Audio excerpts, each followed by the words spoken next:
கதை கேட்க தயாராயிட்டீங்களா? Are you all ready to listen to a story?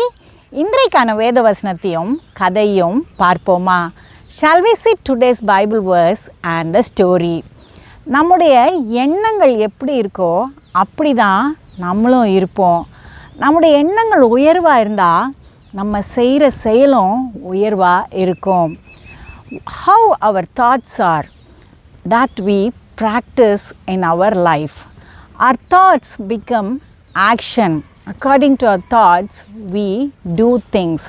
So, when our thoughts are high, our lifestyle will also be high. வேதம் என்ன சொல்லுகிறது என்று பார்க்கலாம். Let us see what the Bible says.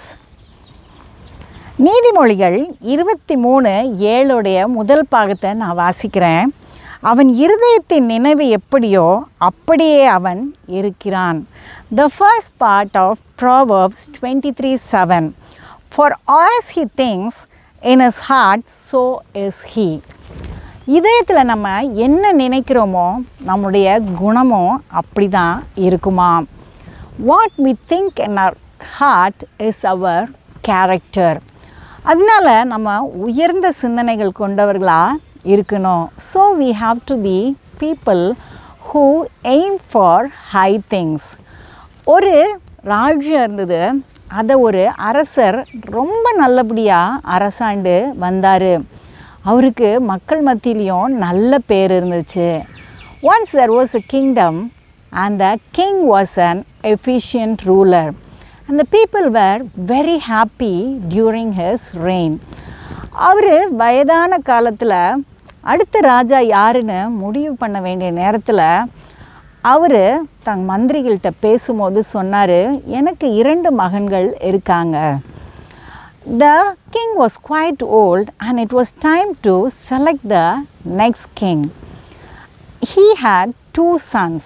So during that time he spoke to his ministers. He said, I have 2 sons. இந்த 2 மகன்களில் யாராவது ஒருத்தர் தான் ராஜாவாகணும்னு. So among these 2, one has to become the king.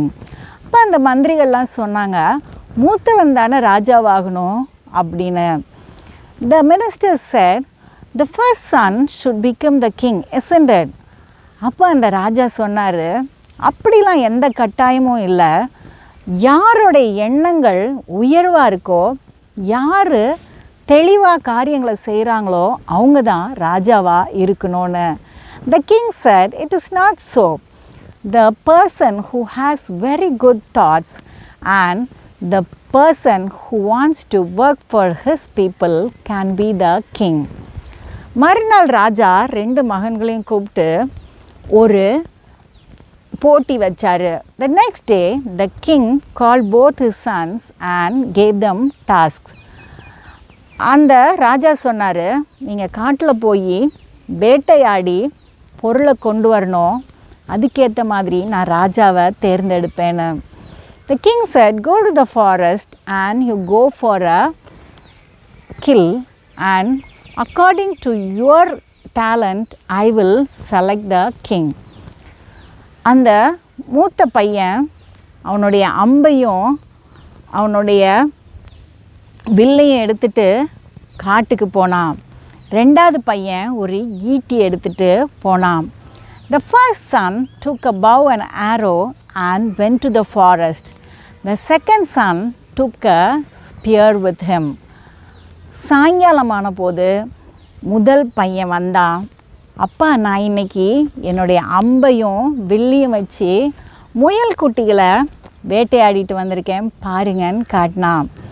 Evening, the first son came and said to his father, Father, I have hunted down a few bunnies and some rabbits with my bow and arrows. See, they are here. அந்த ராஜா அதை பார்த்துட்டே இருக்கும்போது 2வது மகன் ஒரு உடஞ்ச ஈட்டியோட ரொம்ப சோகமாக உள்ள வந்தார். When the king was talking to the first son, the second son entered with a broken spear and a sad face. அப்போ அந்த ராஜா அவனை பார்த்து, நீ என்னப்பா வேட்டையாடினன்னு கேட்டார். The king asked his second son, what did you hunt? அந்த இரண்டாவது மகன் சொன்னான், அப்பா நான் ஒரு யானையை விரட்டிகிட்டே போனேன். அந்த யானையை வேட்டையாடலான்னு முயற்சி செஞ்சு ஈட்டியை எறிஞ்சேன். ஆனால் அந்த யானை பயத்தினால் அது ரொம்ப அதிகமாக கோபப்பட்டு ஓடிருச்சு. இந்த ஈட்டியும் கீழே விழுந்துருச்சு. அதனால என்னால் அதிகமாக போய் வேட்டையாட முடியலன்னு சொன்னான். The second son said, Dear father, I tried to hunt an elephant. I threw a spear at it and it was so scared that it started running out of fear. And the spear also fell down broken. That's why I could not hunt anything. அடுத்த நாள் அந்த ராஜா தன் இரண்டாவது மகனை ராஜாவா அபிஷேகம் பண்ணார். The next day the king anointed the second son as the king. அப்போ எல்லாரும் கேட்டாங்க, அவன் ஒன்றுமே வேட்டையாடலையே, அப்புறம் எப்படி அவன் ராஜாவாவான்னு. And the ministers asked, he did not hunt anything, then how can he be the king?